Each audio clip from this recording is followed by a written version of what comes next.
Assalamualaikum warahmatullahi wabarakatuh. Kembali lagi bersama Pak Trihari. Pada kesempatan kali ini kita akan bersama-sama membahas materi bahasa Inggris kita yang berikutnya, yaitu Factual Report Text. Nah, pada pembahasan kali ini Bapak akan membahas dari aspek teori dan juga contoh-contoh terhadap factual report text. Ananda semuanya, semoga Ananda tetap semangat untuk bisa mengikuti pembelajaran kita pada saat ini. Ya, baiklah Ananda semuanya. Kita akan awali pembahasan kita tentang factual report pada pertemuan kali ini, yaitu dengan definisi factual report itu sendiri. Nah, dalam penjelasan kali ini, Bapak sengaja akan tampilkan dalam dua bahasa. Di awal ini Bapak tampilkan terlebih dahulu penjelasan dalam bahasa Inggris, dan setelahnya secara singkat akan ada penjelasan dalam bahasa Indonesia. Nah, seperti yang Ananda lihat semuanya, apa sih sebenarnya factual report itu sendiri? Nah, di sini Ananda bisa kita baca tentang definisi factual report.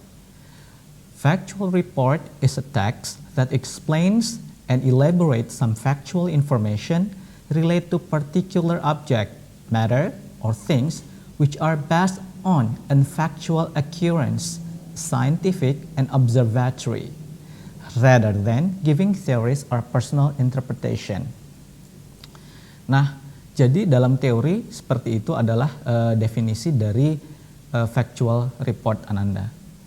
Secara singkat, kita bisa sebutkan bahwasannya factual report itu adalah semacam teks yang merupakan laporan tapi sifatnya fakta, ya.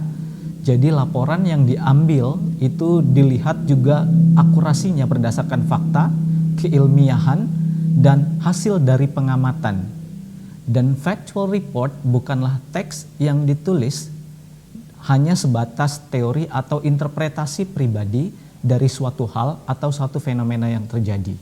Jadi ini adalah landasan yang mungkin akan nanti Ananda temukan perbedaannya dengan descriptive text yang sudah kita pelajari sebelumnya Ananda semuanya. Baiklah. Kemudian berikutnya lagi, pertanyaannya adalah, what is the purpose of factual report text? Nah, dalam slide kali ini Bapak akan menjelaskan tentang tujuan penulisan dari factual report text. Nah, dalam teori yang Ananda bisa lihat bersama-sama, kenapa sih factual report text itu tertulis? Nah, di sini Ananda bisa baca bahwasannya factual report to present information about something. They generally describe an entire class of things, whether natural or made, mammals, the planets, rock, plants, countries of region, culture, transportation, and so on. Jadi, memang tujuannya secara umum adalah menjelaskan banyak hal, ya. Dan yang dijelaskan itu banyak, bisa benda. Di sini mammals, contohnya planets, rock, plants, ya, culture dan lain-lainnya. Nah, jadi tujuannya menggambarkan aspek dari sebuah objek, ya. Dan objek itu di sini yang dimaksud dalam teks factual report tidak hanya yang sifatnya kebendaan. Jadi fenomena alam bisa juga, fenomena sosial bisa juga, binatang, mungkin benda-benda yang ada di alam itu bisa diangkat dalam teks factual report, ya. Tapi dalam teks factual report ini seperti pembahasan sebelumnya, laporan dibuat berdasarkan akurasinya terhadap fakta, berdasarkan observasi atau pengamatan, sehingga bisa menghasilkan satu bentuk tulisan yang benar-benar sifatnya objektif. Baiklah Ananda. Nah, kemudian bagaimana sih caranya kita menulis factual report? Nah, dalam teori ini akan Bapak jelaskan tentang kalau dalam teks itu kita biasa mengenal dengan istilah generic structure, ya, generic structure. Generic structure itu apa? Yaitu bagian-bagian apa saja atau struktur dalam teks itu terdiri dari apa saja. Nah, dalam factual report kali ini Generic structure-nya itu terdiri dari dua. Ya, generic structure-nya terdiri dari dua. Yang pertama kita sebut sebagai general classification. Dan yang berikutnya atau yang kedua disebut description. Jadi sangat sederhana sekali, dalam factual report hanya terdiri dari dua struktur, yaitu general classification dan yang kedua adalah description. Baiklah Ananda, apa itu general classification? Nah, general classification adalah statements that describe the common subject of the reports, common description and classification. Artinya apa? Di sini dalam general classification itu adalah sebuah paragraf yang berisikan tentang sebuah statement, ya. Statement yang mendeskripsikan, yang menjelaskan subjek atau apapun yang hendak ditulis secara umum. Nah, di sini common description. Jadi gambarannya itu umum. Ya, tidak bersifat yang terlalu spesifik. Jadi di sini disebut general classification. Kemudian bagian yang kedua itu kita sebut dengan description. Jadi description di sini adalah menjelaskan tentang pembahasan dalam hal bagian-bagian qualities, habits or behavior. Jadi istilahnya kita sebutkan 4 hal ini deh, ya, 4 hal ini: parts, qualities, habits or behavior. Itu yang ada dalam deskripsi atau pembahasan factual report, ya. Jadi apapun bentuknya itu terdiri dari 4 hal ini. Seperti kita mau menjelaskan tentang fenomena alam, fenomena sosial, benda atau apapun.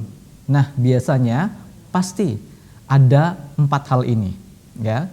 And then this section give us an overview of commonly occurring phenomenon, ya. Jadi menjelaskan tentang fenomena yang sedang terjadi, either of its part, its properties, habit and behavior. Nah, tapi tujuan utamanya presenting elaboration of scientific classification. Jadi dia menjelaskan satu hal yang ilmiah, ya, dengan klasifikasi atau penjabaran yang sebelumnya Bapak jelaskan. Biasanya ada parts, ada qualities, ada habits or behavior. Dan 4 hal ini yang bisa kita ketemui dalam hal apapun, entah itu fenomena sosial, fenomena alam, ataupun kebendaan. Oke, baiklah, dalam pembahasan kita kali ini Bapak akan memberikan contoh tentang factual report. Dalam hal ini adalah teksnya berjudul corruption. Baik, kita lihat bersama-sama. Dalam teks kali ini Ananda, kita bisa lihat bahwasannya sebelumnya mohon maaf, teks ini adalah teks yang Bapak potong-potong, ya, berdasarkan klasifikasinya tadi Ananda. Jadi ada general classification. Nah, di sini Bapak sudah potong sebuah paragraf tentang teks yang berjudul corruption tadi. Ini cuplikan teks ini adalah paragraf awal dari teks yang berjudul corruption. Oke. Nah, di sini Ananda semuanya seperti yang tadi Bapak jelaskan semuanya, bahwasannya dalam general classification itu terdiri dari penjelasan yang sifatnya umum dan dia bisa berupa definisi. Tapi ini adalah common sense atau definisi yang berlaku secara umum Ananda semuanya. Oke, kita baca bersama-sama ya. Corruption is the abuse of public resource or public power for personal gain. The executant is not only the politician and the public servant, but also the CEO of company, the notary public, the team leader at workplace, and so on. Nah, Ananda di sana perhatikan kalimat yang digarisbawahi dalam general classification kali ini. Nah, di sini kalimat yang digarisbawahi adalah definisi umum yang biasanya kita temukan ketika menjelaskan tentang korupsi Ananda semuanya. Nah, jadi di sini Ananda bisa lihat ya semuanya ya tentang general classification. Salah satu contohnya ada dalam teks korupsi di paragraf awal yang kita bahas saat ini. Oke, Ananda, semuanya sudah dapat gambaran kurang lebih tentang apa itu general classification? Baiklah. Nah, kalau sudah cukup jelas, kita akan masuk ke struktur yang berikutnya yang merupakan penjelasan lebih lanjut tentang korupsi. Ya, Struktur yang kedua dari factual report itu adalah description. Nah, Ananda semuanya coba perhatikan kalimat yang digarisbawahi pada pembahasan di paragraf kedua ini. Ananda bisa menemukan bacaan corruption, fraud, embezzlement, theft, bribe, and kickback are all forms in which people try to increase their income at the cost of others. Nah, Ananda semuanya, ketika Ananda melihat kalimat yang digarisbawahi, kita bisa simpulkan apakah itu. Oke, bisa diambil kesimpulan. Ya, kalimat yang digarisbawahi ini merupakan bentuk-bentuk korupsi, ya, bentuk-bentuk korupsi. Baiklah, ini adalah penjelasan dalam description ini sudah cukup mendetail Ananda semuanya. Baiklah, kita akan masuk ke penjelasan paragraf berikutnya, deskripsi berikutnya. Nah, di sana Ananda bisa lihat factors that lead to corruption are personal greed, decline of personal ethical sensitivity, no sense of service when working in public or private institution, regulation and inefficient controls, slow judicial process, lack of transparency, especially at the institutional level, and cultural environment.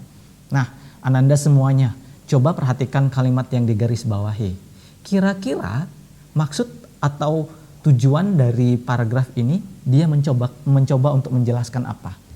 Kalau kita lihat dari kata-kata personal greed, decline of personal ethical sensitivity, slow judicial process, lack of transparency, kaitannya dengan korupsi, ini kira-kira kalau kita ambil satu kata untuk mendeskripsikan semua ini, apa? Baiklah. Ya, jadi di sini kita bisa deskripsikan bahwa paragraf ini mencoba menjelaskan faktor-faktor penyebab korupsi. Ya, paragraf berikutnya. Nah, contoh di paragraf berikutnya, ini di paragraf ketiga Ananda. Coba perhatikan kata-kata yang digarisbawahi di sini ya. Nah, paragraf ketiga ini mencoba menjelaskan apa kira-kira Ananda. Nah, kalau kita lihat kata corruption block the democracy and the rule of law, lose their legitimacy and the decrease of national wealth. Kira-kira ini menjelaskan apa? Oke, ini menjelaskan efek dari korupsi, ya. Oke, ada lagi berikutnya. Nah, ini adalah efek berikutnya. In social sphere, frustration and general apathy among the public result in a weak civil society.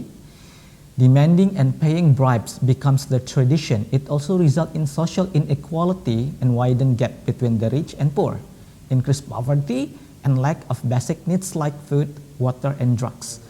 Nah, dalam paragraf ini menunjukkan juga penjelasan lebih detail tentang efek, ya. Tadi adalah tambahan. Jadi ini tambahan dari efek yang kita lihat dari teks korupsi. Baiklah, Ananda, secara umum dari teks yang kita pelajari barusan saja, itu kita bisa ambil gambaran seperti ini Ananda.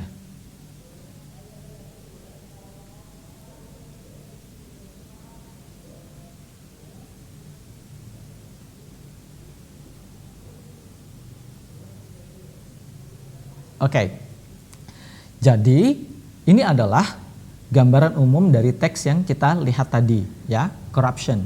Nah, di awal itu ada penjelasan tentang definition atau definisi Ananda yang merupakan general classification, ya, yang merupakan general classification. Kemudian berikutnya dijelaskan melalui description. Nah, dalam description itu tadi sudah kita temukan Ananda, di sana ada forms, ada factors, dan ada effect. Dan ini merupakan bagian dari description atau struktur kedua, generic struktur bagian kedua dari teks factual report. Oke, sejauh ini Ananda bagaimana sudah mendapatkan gambaran umum tentang factual report? Nah, kita coba rangkum lagi seperti di awal, bahwasannya penjelasan factual report itu biasanya terdiri dari 4, yaitu parts, qualities, habits, or behavior. Nah, di sini Ananda bisa menemukan coraknya, walau teks pada pembahasan kita kali ini merupakan fenomena sosial, ya. Jadi, seperti yang ada dalam pembahasan sebelumnya, parts, qualities, habits, or behavior itu Ananda mudah dapatkan bentuk-bentuknya ketika teksnya merupakan kebendaan. Nah, tapi sama saja walau ini teksnya tentang fenomena alam, masih tetap terkait tentang parts, qualities, habits, or behavior. Contohnya misalnya, forms of corruption. Forms of corruption itu sangat dekat dengan penjelasan pada parts, ya. Kemudian factors itu misalnya dekat dengan qualities juga, ya. Kemudian factor and effect itu bisa kita lihat bentuknya, kalau ke kebendaan itu ke habits atau behavior Ananda semuanya, ya. Nah, Ananda semuanya kurang lebih seperti ini gambaran awal tentang factual reports dari definisi dan contoh-contoh yang Bapak berikan. Untuk lebih lanjut Ananda, kita akan mencoba melakukan latihan-latihan tentang factual report khususnya dalam reading comprehension.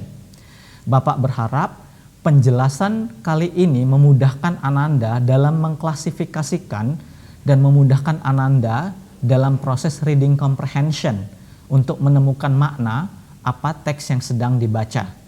Jadi generic structure ini salah satu fungsinya adalah Ananda mudah untuk memetakan informasi apa saja yang dibutuhkan untuk kita dapatkan, sehingga dalam reading comprehension kita bisa mendapatkan pemahaman yang lebih menyeluruh. Baiklah Ananda, sampai di sini penjelasan Bapak tentang factual reports. Untuk penjelasan lebih lanjutnya kita akan bertemu di video berikutnya Ananda semuanya. Dan semoga Ananda bisa mengambil cukup banyak pelajaran dari pertemuan kita hari ini. Bapak cukupkan sekian dari video kali ini. Bapak tutup. Wassalamualaikum warahmatullahi wabarakatuh.